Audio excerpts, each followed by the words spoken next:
Дверь не просто в новую квартиру, в новую жизнь. Бушуевы ждали свои квадратные метры почти 3 года. Все очень аккуратно, красивые, светлые, радостные. Прям хорошо на душе.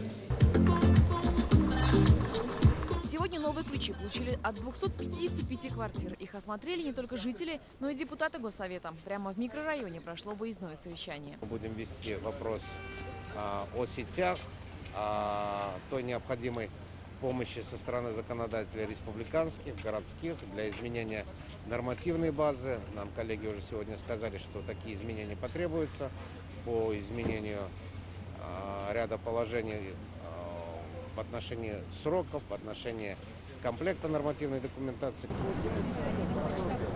Ревизия по 3 кварталам, 11 и 12 проблемные. Дома в них сдать должны были еще 2 года назад. Вопросы к министерству и Госжилфонду.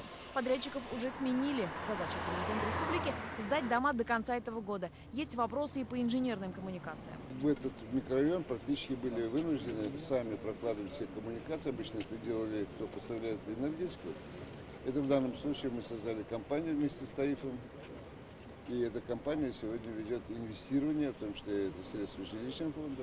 Мы проложили коммуникации тепло, вода, канализация. В микрорайоне заселены 9 домов, в 5-летней перспективе их будет 90. Сейчас возводится школа, детский сад, игровые и спортивные площадки. Есть проблемы с транспортом. Пока до Салават-Купере ездит только один автобус.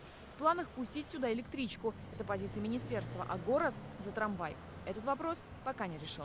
До конца года здесь дадут еще 10 домов. В общей сложности в микрорайоне появится 22 новостройки. Параллельно с этим идет строительство социальной и дорожной инфраструктуры. Альбина Слагараева, Марат Цветгараев, ТНВ, Казань.